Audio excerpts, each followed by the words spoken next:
Le bureau des complots. Allô, allô, allô, allô, allô. Une question sur les conspirations.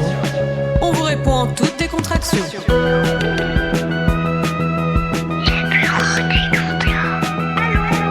C'est un complot, j'appelle le bureau. Peters et Jacobs, le bureau des complots. Bonjour Peters. Bonjour Peters, vous ne répondez pas ? Bonjour Jacobs, excusez-moi, j'étais perdu dans mes pensées. Ben oui, je vois ça. Mais qu'est-ce qui vous tracasse à ce point ? Rien, enfin si, c'est la boulangerie d'en face. La boulangerie, vous achetez rituellement votre pain au chocolat chaque matin ? Cook au chocolat, Jacobs, pas pain au chocolat. Ne commençons pas une guerre sémantique inutile. Et donc ? Eh bien, aujourd'hui, plus de cook au chocolat, ni croissant, ni pain au raisin d'ailleurs. Plus une seule viennoiserie en vue. Vous vous rendez compte ? Et qu'est-ce qui est vendé alors ? Des muffins, seulement des muffins. Et alors ? Et alors ? Une boulangerie sans cook, sans croissant, Jacobs. C'est comme un bistrot sans bière, une friterie sans maillot. Je vous le demande, c'est un simple accident ou serions-nous en train d'assister impuissants à un bouleversement silencieux, une lente et insidieuse invasion anglo-saxonne pendant que tout le monde détourne le regard ? Vous suggérez donc une submersion massive du muffin dans l'espace bruxellois, c'est bien ça ? Exactement. On assiste à une mutation profonde du tissu boulanger. Le muffin remplace la cook belge et personne ne dit rien. Eh bien Peters, je crois que vous tenez là un complot à la hauteur de vos talents d'enquêteur. Oh, ne ricanez pas, Jacobs. Je vais creuser la question. Vérifier si d'autres boulangeries ont subi le même sort, faire des recoupements, analyser les stocks de farine. Allez-y, faites, mais en attendant, il serait peut-être temps d'écouter les répondeurs et de se mettre à enquêter sur de vrais complots, enfin, ceux qui inquiètent vraiment nos concitoyens. D'accord, très bien. Mais je garde un œil sur cette histoire, hein. On ne m'aura pas comme ça. Allez, écoutons. Vous avez un nouveau message. Salut Jacobs, salut Peters, c'est Mathilde de Liège. Je sais pas si vous avez vu, mais j'ai entendu parler d'un truc qui m'a un peu retourné. Le grand remplacement dont l'extrême droite parle tout le temps. Mais moi je trouve ça dingue. Ça veut dire quoi concrètement ? On nous cache quelque chose sur l'immigration ? Parce que moi je vais finir par croire que tout ça c'est un complot orchestré au plus haut niveau. Enfin bref, je sais plus qui croire, alors si vous pouviez m'éclairer, ce serait sympa parce que là, j'avoue, je suis perdue. J'ai peur de devenir, complotiste quoi. Merci d'avance messieurs. Bon, j'allais dire que nous avions un problème de muffin, mais je crois que ce répondeur nous a entendus et ce message soulève un problème plus vaste. C'est surtout une nouvelle mission pour le bureau des complots. Mon cher Peter, s'il est temps de faire ce que nous faisons de mieux, remettre les choses en perspective. Qu'est-ce que c'est finalement, cette fameuse théorie du grand remplacement, hein ? On l'entend partout, mais c'est rarement expliqué en détail, en fait. Vous avez raison, alors commençons par le définir. Le grand remplacement, c'est la théorie qui affirme que l'immigration de masse ne serait pas un phénomène naturel, mais un plan délibéré visant à remplacer les populations européennes par d'autres venues d'Afrique et du Moyen-Orient. Pour ces partisans, ce n'est pas une simple évolution démographique, mais un basculement programmé, orchestré par les élites politiques, économiques et intellectuelles. Une substitution volontaire des peuples autochtones. Pour d'autres, au contraire, c'est une pure fiction, un fantasme conspirationniste qui déforme la réalité des flux migratoires. Mais une chose est certaine, cette théorie rencontre un écho grandissant et alimente une angoisse bien réelle. Oui, alors pour bien répondre à notre amie Mathilde sur ce sujet sensible, posons les bases. D'où vient cette théorie ? Sur quoi repose-t-elle ? Et surtout, pourquoi a-t-elle pris une telle ampleur dans le débat public ? Exactement. Allez, plongeons dans l'une des théories les plus controversées de notre époque.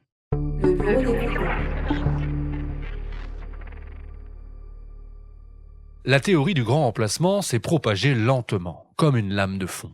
Elle a été nourrie par des événements majeurs. 11 septembre 2001 tout d'abord, attentat de Madrid en 2004, Londres en 2005, vague terroriste en France et en Belgique à partir de 2015. 2015, une année charnière, marquée aussi par une crise migratoire sans précédent. L'Europe voit arriver des centaines de milliers de réfugiés syriens, afghans et subsahariens. Certains commencent alors à soupçonner les gouvernements de minimiser, voire de cacher la réalité des flux migratoires. Selon une étude du chercheur anglais Hugo Lille de l'université de Cambridge, un tiers des Allemands, des Français et des Britanniques estiment que les États sous-estiment volontairement le nombre d'arrivées. C'est donc dans ce climat de défiance que cette théorie s'est installée dans le paysage politique. Mais Peters, pourquoi parle-t-on tant du grand remplacement aujourd'hui ? Eh bien, Parce que cette théorie d'extrême droite, autrefois marginale, a pris une ampleur considérable. Cette thèse radicale ne circule plus seulement dans des cercles identitaires, elle est désormais reprise par des intellectuels, des médias et des responsables politiques. Elle influence des discours, des campagnes électorales et même des actes violents. C'est désormais un récit qui a des répercussions concrètes et qui alimente des peurs en façonnant une partie du débat sur l'immigration en Europe comme aux États-Unis. Cette théorie, on la doit à un homme, Renaud Camus. Ce personnage surprenant ne vient ni de la politique, ni de la sociologie, ni des milieux nationalistes. Avant d'être connu pour cette thèse xénophobe, Camus était d'abord un écrivain, une figure même des lettres françaises. Né en 1946 dans une famille bourgeoise, il suit un cursus universitaire à Paris, plutôt prestigieux. Il poursuit ensuite ses études en Angleterre, à Oxford, puis aux États-Unis. Et pendant toute la première partie de sa vie, il est à 1000 lieues des cercles identitaires. Dans les années 70 et 80, il est écrivain, essayiste, critique d'art. Il fréquente alors Roland Barthes, Louis Aragon, Marguerite Duras, l'artiste Andy Warhol. Il est une figure reconnue de l'intelligentsia française. Mais il n'est pas seulement un intellectuel, c'est aussi un militant de la cause gay. Il vit à New York, à Rome, à San Francisco. Il écrit sur ses aventures homosexuelles, notamment avec de jeunes hommes d'origine maghrébine.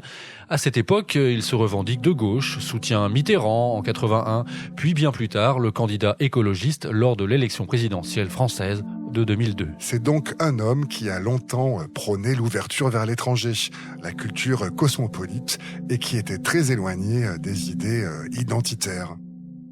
C'est vrai, mais au fil du temps, il va évoluer de manière radicale. Oui, à partir des années 2000, il commence à tenir des propos de plus en plus hostiles à l'immigration.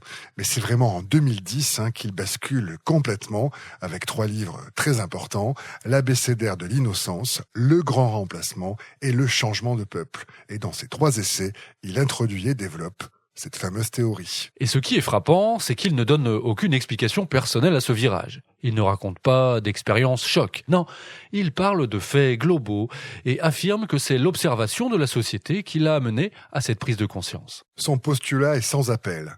Selon lui, son pays, la France, vit une substitution de population orchestrée et irréversible. Un peuple en chasse un autre sous les yeux d'élites, complices ou aveugles. Pour justifier cette thèse incendiaire, Camus s'appuie sur une fracture générationnelle. Selon lui, chez les plus âgés, les Français dits de souche restent dominants. Mais chez les jeunes, la démographie basculerait, avec une montée en flèche des populations d'origine non européenne. Oui, il affirme que dans les maternités, la majorité des nouveau-nés ne sont plus des indigènes, comme il les appelle, mais des enfants issus de l'immigration maghrébine et subsaharienne. Et selon lui, ce changement s'accélérerait, car les Français de souche font moins d'enfants, alors que les immigrés et leurs descendants ont un taux de fécondité plus élevé. À cela s'ajoute un autre phénomène, toujours selon Camus, l'émigration des Français dits de souche, encore une fois. Il insiste sur le fait que de plus en plus d'Européens quittent leur pays pour aller s'installer ailleurs, notamment au Canada, en Australie ou aux États-Unis. Conséquence, l'équilibre démographique bascule et la culture autochtone disparaît. Oui, petite précision sur le terme autochtone. Selon Camus, cela désigne les populations considérées comme historiquement enracinées dans un territoire donné. En gros, pour lui, ce sont les Européens de souche, ceux qui ont des liens culturels, historiques et civilisationnels forts avec leur pays. Oui, c'est ça. Et donc pour Camus, ce terme implique que cette population autochtone possède une légitimité supérieure sur ce territoire, contrairement à ceux qui arrivent par l'immigration. Ce qui induit donc, vous le comprenez, une différenciation entre ceux qui auraient un droit naturel à occuper la terre et ceux qui ne seraient que des invités, entre guillemets, tolérés, voire des individus que l'on pourrait considérer comme des envahisseurs. Autre concept problématique, selon Renaud Camus, ce qu'il nomme grande déculturation. Il voit un phénomène où les traditions françaises, la langue, l'histoire et l'identité disparaissent progressivement sous l'effet du remplacement. Et selon lui, ce n'est pas un accident. Les élites politiques, économiques et médiatiques encouragent l'immigration et le multiculturalisme. Le but, Créer une société mondialisée où les individus n'ont plus d'attache nationale, plus d'histoire, plus de culture et où les multinationales règnent en maître. Et pour Camus, l'islam joue un rôle central dans ce processus. Il affirme que ce n'est pas une religion comme une autre, mais une civilisation conquérante qui impose progressivement ses normes à l'Europe. D'où les 3 moteurs du grand remplacement selon Camus. Premièrement, un pouvoir dit remplaciste qui favorise l'immigration. Deuxièmement, une grande déculturation qui affaiblit l'identité européenne. Et troisièmement, une islamisation progressive qui finit par s'imposer. Le grand remplacement, c'est donc une vision radicale, qui voit l'avenir comme un affrontement inévitable entre les races, considérées comme des groupes distincts et concurrents. Et cette théorie va progressivement s'exporter hors des frontières françaises, malgré ce que Camus présente comme une censure médiatique totale. Le concept du grand remplacement se propage en Europe, il arrive même aux États-Unis, une théorie qui alimente les milieux suprémacistes blancs, allant jusqu'à influencer Donald Trump et son discours anti-migrants. J'ai une question sur les complots. Le bureau des complots. Pour comprendre cet emballement, prenons un peu de hauteur. Nous sommes actuellement entrés dans une nouvelle ère, celle des grandes migrations. La démographie mondiale est en pleine mutation. Et l'Europe n'y échappe pas. Même ceux qui rejettent l'idée d'un grand remplacement reconnaissent que la composition de la population évolue profondément. La question est de savoir si ces changements sont une simple dynamique naturelle ou si ces transformations correspondent à un basculement organisé, un plan orchestré dans l'ombre, comme le dit la théorie du complot du grand remplacement. Et comme souvent, la bataille des chiffres envenime les discussions. En France, par exemple, l'absence de statistiques ethniques et religieuses nourrit la suspicion. Contrairement aux États-Unis ou au Royaume-Uni, où ces données existent, elles sont là-bas interdites par la loi. Et pour les partisans du grand remplacement, cette interdiction sert à masquer l'ampleur du phénomène. Il rappelle d'ailleurs que le concept de migration de remplacement existe bel et bien en démographie. Ce terme figure notamment dans un rapport des Nations Unies publié en 2000, intitulé « Les migrations de remplacement, est-ce une solution à la baisse et au vieillissement de la population ?» Un rapport qui ne prône pas une politique migratoire spécifique, mais qui pose une question. Face au déclin de la population active en Occident, l'immigration peut-elle compenser le vieillissement et maintenir l'équilibre économique ? L'étude porte sur 6 grandes régions, l'Europe, les États-Unis, la Russie, le Japon, la Corée du Sud et la Chine, et elle montre que le défi ne vient pas seulement du recul des naissances, car avec toujours plus de retraités et moins d'actifs, les systèmes sociaux risquent de vaciller. Les chiffres avancés par cette étude de l'ONU sont frappants. En Europe, sans immigration, la population active pourrait chuter de 77 millions d'habitants d'ici 2050. Un véritable choc démographique. Ce rapport de l'ONU explore alors plusieurs scénarios. Pour simplement stabiliser la population, il faudrait accueillir 47 millions de migrants d'ici 2050. Mais pour maintenir le ratio actifs-retraités au niveau de l'an 2000, il en faudrait 674 millions. Un chiffre colossal, supérieur à la population actuelle de l'Union européenne. Pour les partisans du grand remplacement, ce rapport prouve qu'un plan de transformation démographique est en marche. Pourtant, l'ONU ne prône pas ce scénario. Le document souligne que d'autres leviers existent, hausse du taux d'emploi des seniors ou incitation à la natalité par exemple. Mais les complotistes ignorent ces nuances. Le mot remplacement qui apparaît noir sur blanc des dizaines de fois suffit à alimenter les fantasmes d'un complot migratoire planifié. Même si d'autres études, cela dit, confirment bien la dépendance de l'Europe à l'immigration. Oui, en 2013, Eurostat, l'organe officiel de statistiques de l'Union européenne, estimait que, sans immigration, l'Union européenne perdrait plus de 100 millions d'habitants d'ici 2080. Sans flux migratoire, il semble donc impossible d'inverser cette tendance. Et c'est là que toute étude démographique devient une arme idéologique. Voilà pourquoi le grand remplacement est une théorie complotiste qui peut être dangereusement instrumentalisée et qui alimente un débat dépassant largement la simple analyse des chiffres. Et justement, nous allons voir comment d'autres intellectuels se sont emparés de cette théorie et comment certaines personnalités politiques se sont appropriées ce discours pour alimenter les polémiques à leur crédit. Une question sur les conspirations ? Le bureau des complots.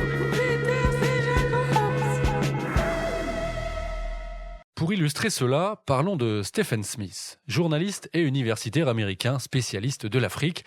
Il a travaillé pour de grands journaux français progressistes comme Le Monde ou Libération. En 2018, il publie La ruée vers l'Europe, un livre qui va mettre le feu aux poudres. Smith n'y parle pas de complot, mais il annonce une vague migratoire massive de l'Afrique vers l'Europe en s'appuyant sur des projections démographiques. Il cite notamment le Fonds monétaire international qui projette le chiffre de 34 millions d'immigrés venus d'Afrique en Europe en 2050. Mais Smith, lui, pousse la réflexion plus loin et avance l'hypothèse de 200 millions. À sa sortie, La ruée vers l'Europe a d'abord été saluée, notamment par le quotidien français Le Monde, qui le présentait comme un ouvrage clé dans un article d'août 2018 intitulé « 7 livres pour comprendre l'émigration ». Mais très vite, des universitaires et plusieurs médias français ont accusé Smith de donner du grain à moudre à l'extrême droite. Résultat, Le Monde, qui avait d'abord encensé le livre, finit par faire volte-face et qualifie l'ouvrage de Stephen Smith de dangereux, simplement un mois plus tard. Dans un article intitulé « Faut-il s'attendre à une ruée vers l'Europe ?», le journal publie la réponse des démographes et mentionne une étude qui va à l'encontre de la thèse d'une, je cite, « invasion prévisible de l'Europe par la population d'Afrique subsaharienne en 2050 ». Voilà de quoi alimenter la polémique, car le revirement de ce grand journal français illustre bien à quel point la question du grand remplacement est devenue un champ de mine. Le simple fait d'évoquer la démographie et l'immigration sous un angle prospectif suffit à déclencher des accusations de récupération politique. Mais ce n'est pas un cas isolé. On retrouve ce schéma avec un autre auteur, Christopher Caldwell, journaliste et éditorialiste américain, qui publie en 2009 un livre intitulé « Une révolution sous nos yeux, comment l'islam va transformer la France et l'Europe ». Cet ouvrage, lui aussi, va faire couler beaucoup d'encre. Contrairement à Smith, Caldwell ne s'appuie pas uniquement sur les chiffres. Lui, il met l'accent sur les dynamiques culturelles qui peuvent créer une bascule et il avance alors une thèse forte. Face à une Europe en plein doute, l'islam, en tant que culture structurée et confiante, pourrait s'imposer progressivement. Pour Caldwell, il y a opposition entre deux systèmes de valeurs. D'un côté, un Occident vieillissant, individualiste et matérialiste, en quête de sens. Et de l'autre, une culture jeune, enracinée et porteuse d'une identité forte. Selon lui, cette asymétrie suffirait à provoquer le basculement. D'où sa phrase choc, je cite, « Entre une culture qui doute et une culture forte, c'est la culture forte qui l'emporte. » Une idée qui rejoint la thèse selon laquelle l'influence d'un groupe ne dépend pas seulement de son nombre, mais aussi de sa capacité à imposer ses valeurs. C'est là tout l'enjeu de son raisonnement. Il estime que lorsqu'une culture malléable rencontre une culture enracinée, les rapports de force ne se jouent plus en termes de majorité ou de minorité. Autrement dit, même sans submersion entre guillemets démographique, la transformation d'une société est tout à fait possible selon lui. Pour Caldwell, tout est question de dynamique. Il ne parle pas d'un remplacement forcé ou orchestré, mais postule bien que ces mutations sont inévitables. Et c'est justement ce que certains voient dans la théorie du grand remplacement, au-delà de son interprétation purement démographique. Car si l'on se fie uniquement aux projections, la majorité des Européens restera blanche dans les décennies à venir. Mais le ressenti, lui, est tout autre. Beaucoup perçoivent un changement profond de leur cadre de vie, avec la disparition de certains repères qu'ils pensaient immuables. C'est ce que décrivent ceux qui adhèrent à cette idée.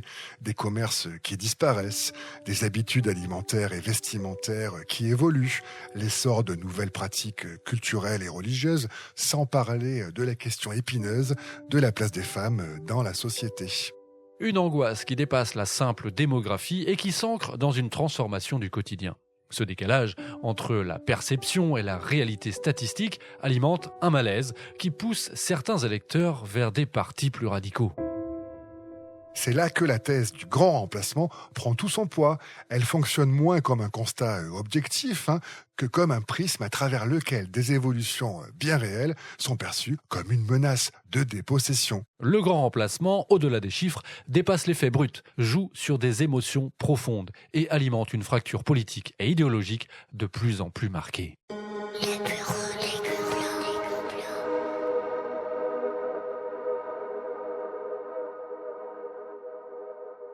Le débat sur le grand remplacement ne se limite pas aux essais et aux études démographiques.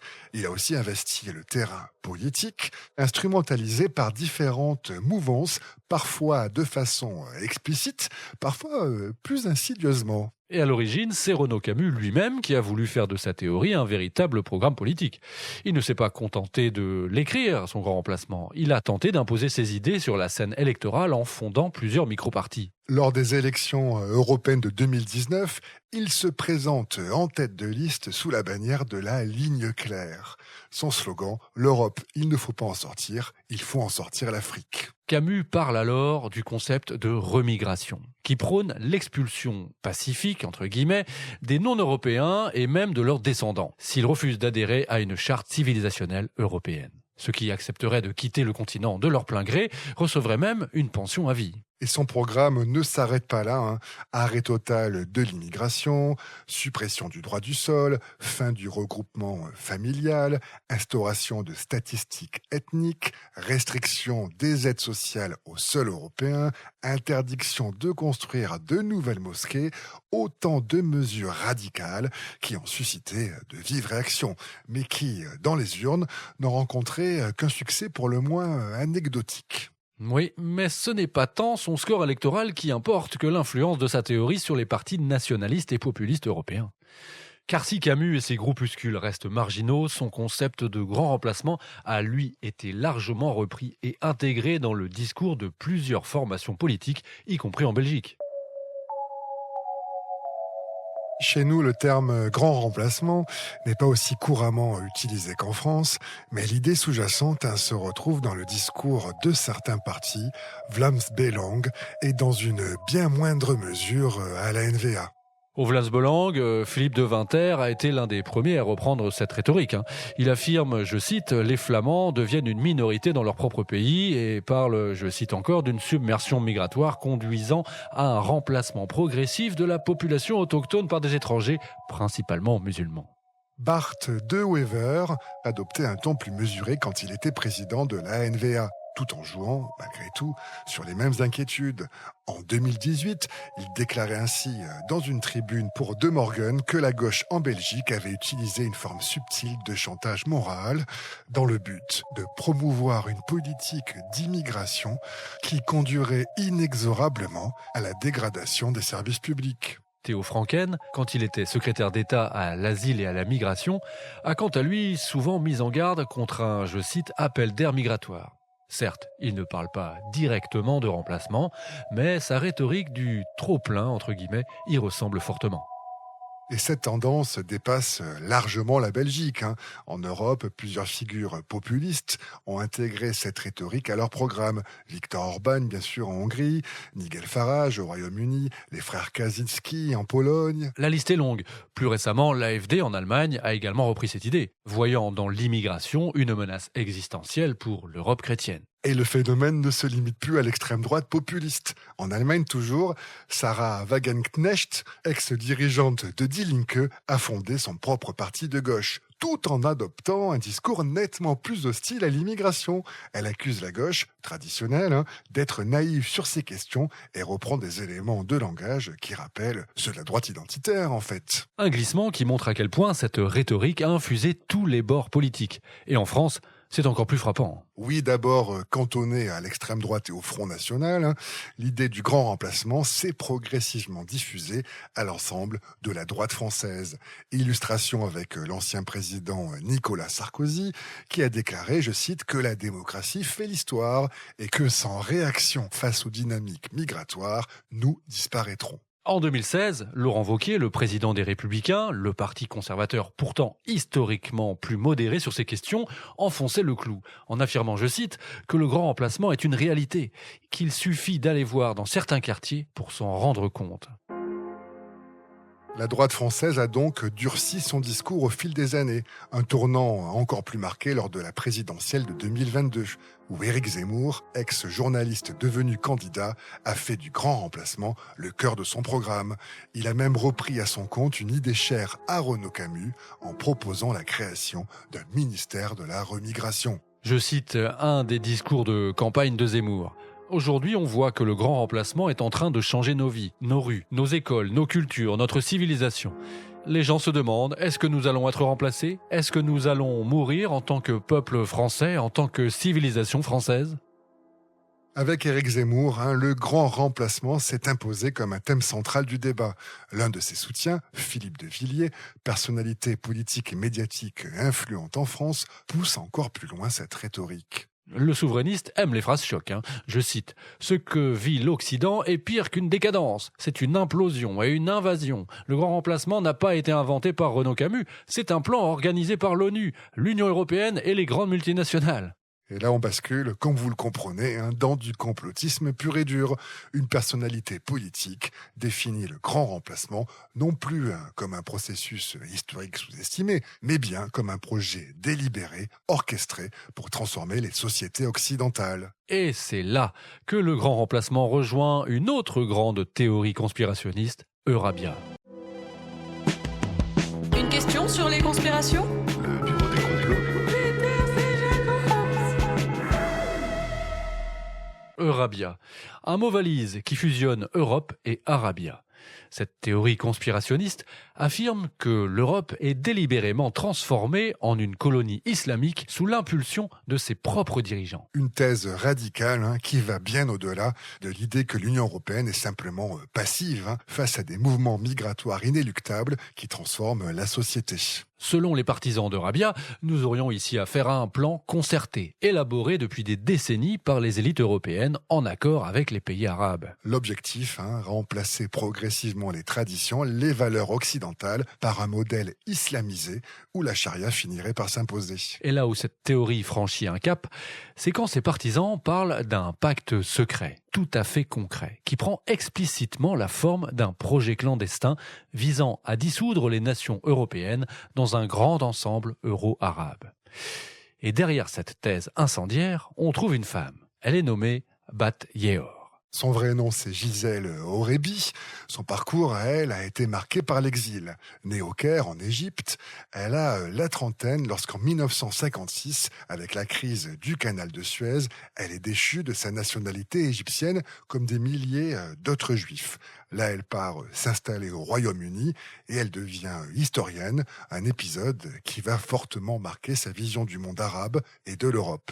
Mais Bat Ye'or n'est pas seulement une universitaire. Elle est aussi une militante engagée pour la défense des minorités juives. Elle a même participé à l'opération Mural, une mission secrète d'Israël pour exfiltrer des enfants juifs du Maroc. Un vrai roman d'espionnage, cette opération, mais venons-en à l'essentiel, sa thèse complotiste. Dans son livre Eurabia, l'axe euro-arabe, publié en 2005, elle affirme que depuis les années 70, un pacte secret existerait entre l'Union européenne et les pays arabes. Alors, soyons clairs, aucun document officiel ou accord secret n'a jamais été découvert qui viendrait confirmer l'existence du complot qu'elle décrit. Mais si on revient néanmoins à sa thèse, quelles en sont les grandes lignes alors, mon cher Jacobs ? Eh bien, selon Bat Ye'or, tout partirait de la crise pétrolière de 1973. Selon elle, face au choc énergétique et à la menace de pénurie, les dirigeants européens auraient négocié un marché tacite. En échange d'un approvisionnement en pétrole et d'une coopération sécuritaire, notamment face à la menace terroriste, ils se seraient engagés à encourager l'immigration musulmane en Europe. Et ce qui est frappant, c'est que le mot Eurabia ne vient même pas d'elle. On le trouve déjà en 1973 dans une revue publiée par le Comité européen des coordinations des associations d'amitié avec le monde arabe. Un comité issu de la CE, l'ancêtre de l'Union européenne, qui, selon Bat Ye'or, aurait servi de cheval de Troie aux pays arabes pour asseoir leur influence en Europe. Et d'après elle, tout bascule à ce moment-là. Les Européens seraient aveuglés par leurs intérêts économiques et ne percevraient pas le piège qui se referme sur eux. En clair, selon Bat Ye'or, les pays arabes auraient déployé un plan méthodique pour islamiser l'Europe. L'immigration massive ne serait pas un phénomène spontané, mais une conséquence de la dawa, une prédiction religieuse qui vise à répandre l'islam dans le monde entier. Bat Ye'or parle d'une transformation orchestrée qui s'exprimerait à travers plusieurs leviers. Tout d'abord, une multiplication des mosquées. Ensuite, l'ascension des frères musulmans dans les sphères d'influence. Et enfin, une élite politique européenne, soit complice, soit trop naïve pour freiner cette évolution. Et elle pousse l'analyse jusqu'à une prophétie sombre. L'Europe, sous cette pression, finira par basculer, reniant progressivement ses racines judéo-chrétiennes pour s'aligner donc sur un modèle islamisé. Si, au départ, cette théorie semblait trop extravagante pour dépasser les cercles de l'extrême droite, elle s'est imposée avec le temps comme un élément central du discours anti-immigration. Aujourd'hui, on la retrouve dans plusieurs pays où les mouvements populistes prospèrent en agitant la menace de l'islamisation. Suisse, Italie, Norvège, Autriche et Royaume-Uni. Et en Belgique aussi, Philippe Deventer, dont on a déjà parlé, ne fait aucun mystère de son adhésion à cette vision. Il parle d'une Flandre occupée par l'islam et affirme que la Belgique est en train de devenir, selon ses mots, un Eurabia flamand. Preuve que cette théorie est plus qu'un simple fantasme marginal, mais bien un véritable mythe politique. Et cela structure le discours identitaire, nourrit la méfiance envers l'islam et légitime l'idée d'un danger civilisationnel imminent. Et le plus inquiétant, c'est que cette théorie ne se limite plus au discours, inspirant des passages à l'acte bien réels. Là, on quitte le terrain des idées. Eurabia n'est plus simplement une théorie, elle devient la matrice idéologique du terrorisme d'extrême droite. Le bureau des complots.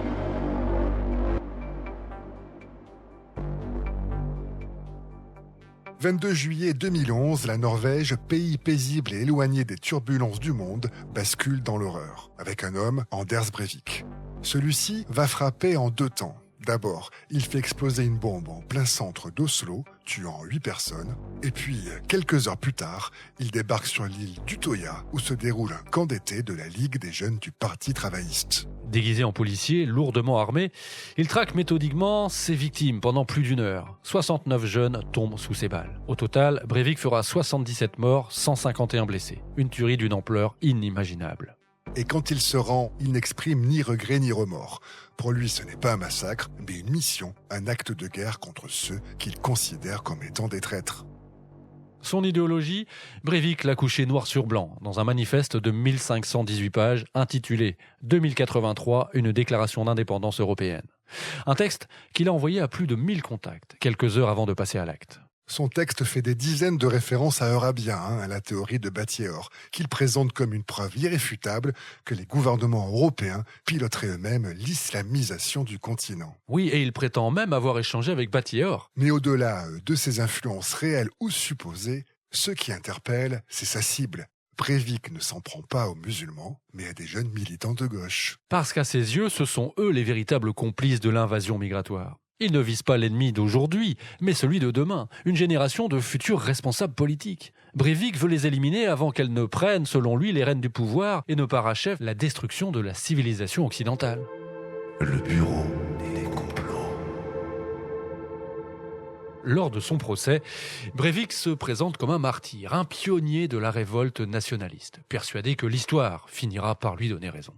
Pire encore, il s'excuse, mais pas auprès des familles des victimes. Non, il s'excuse auprès des militants nationalistes pour ne pas avoir tué davantage de personnes. Et il est finalement condamné à 21 ans de prison, la peine maximale en Norvège, avec une possibilité tout de même de prolongation à vie.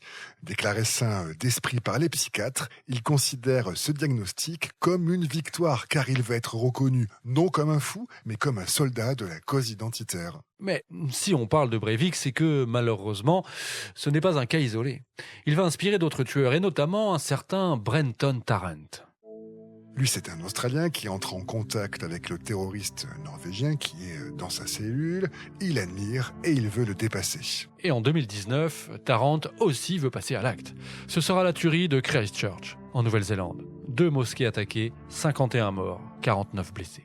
Dans un sens, Tarrant va encore plus loin que Breivik. Il filme l'intégralité du massacre en direct sur les réseaux sociaux et publie, encore une fois, un manifeste de 78 pages. Son titre, The Great Replacement. Ah là, nous avons une référence explicite à Renaud Camus, donc.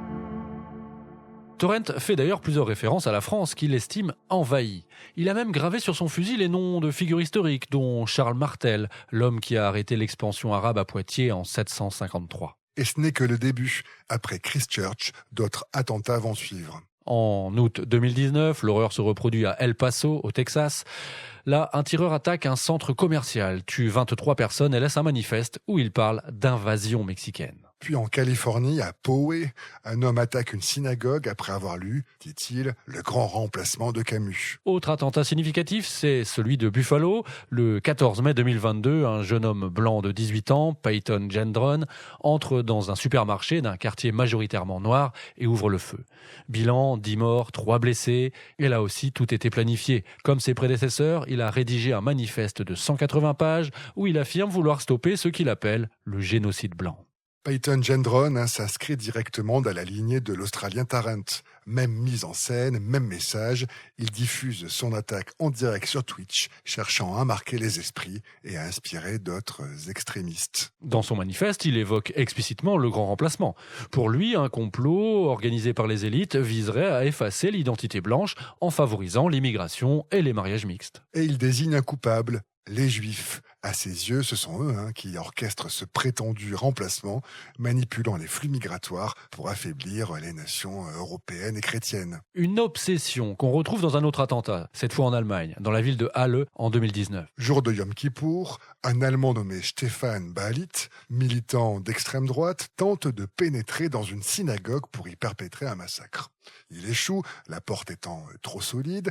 Frustré, il abat alors une passante au hasard, puis le client d'un kebab voisin. Et là encore, on retrouve le même schéma.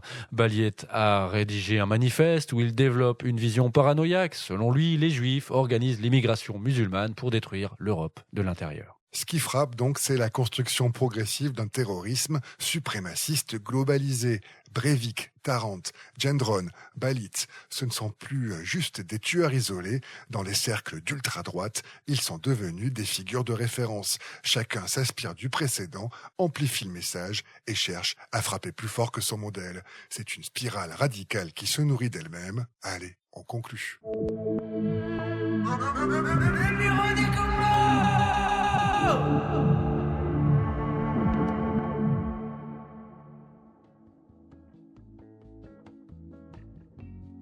Jacobs, nous avons fait le tour de cette théorie du grand remplacement. Ses origines, sa diffusion, son instrumentalisation par des hommes politiques comme par des terroristes. Alors, qu'est-ce qu'on peut répondre à cette chère Mathilde qui craint que le grand remplacement ne soit une réalité et qui s'en est ouvert dans un message sur notre répondeur? Eh bien déjà, que si cette théorie se répand autant, c'est parce qu'elle repose sur une réalité démographique indéniable. D'après Eurostat, la part de la population étrangère au sein de l'Union européenne est passée de 5,5% en 2004 à 12,2% en 2020.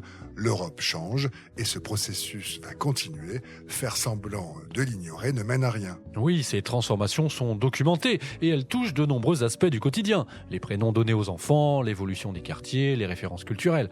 Mais refuser d'en parler, ou pire, disqualifier toute interrogation sur le sujet, c'est prendre un risque, celui de laisser le terrain libre aux discours les plus radicaux. Car le vrai danger, ce n'est pas seulement que la théorie du grand remplacement circule, c'est qu'en l'écartant du débat public, on alimente une défiance généralisée.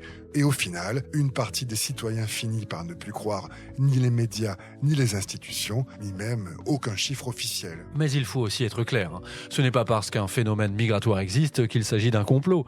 Il n'y a pas de plan secret, orchestré pour submerger l'Europe, pas de main invisible qui tirerait les ficelles. Ce sont des dynamiques économiques, géopolitiques et démographiques qui sont à l'œuvre dans le monde entier. Et elles sont complexes. Et c'est justement parce que ces transformations existent qu'il faut les analyser avec rigueur et pas au prisme d'un récit simpliste qui désigne des coupables et alimente la peur. En clair, parler d'immigration et de démographie, ce n'est pas adhérer à une théorie du complot, ni être raciste. C'est un sujet qu'il faut traiter avec des faits, pas avec des fantasmes. Parce qu'une société qui refuse d'aborder certains sujets finit par se les voir imposer, et rarement sous la meilleure forme. Et ça, mon cher Jacobs, l'histoire nous l'a déjà tragiquement montré plus d'une fois. Et pourtant, on dirait bien qu'on ne retient jamais complètement la leçon. C'est peut-être ça le propre de l'être humain. Trébucher, hésiter, oublier, et parfois malheureusement recommencer. De bien sages paroles, mon cher collègue. Alors avant de se quitter, Peters, j'aimerais quand même que vous nous partagiez votre maxime du jour, comme le veut la tradition. Facile. Au bureau des complots, on sait bien qu'il y a une chose qui ne connaît pas de frontières, c'est le complotisme. Ah, je savais que vous seriez inspiré par le sujet. Allez, on se retrouve très vite pour une nouvelle conspiration. Et d'ici là, vous qui nous écoutez, ne croyez pas tout ce que vous entendez. Non, faites plutôt appel au bureau des complots. Ça, c'est vraiment le bureau des complots. Peters et Jacobs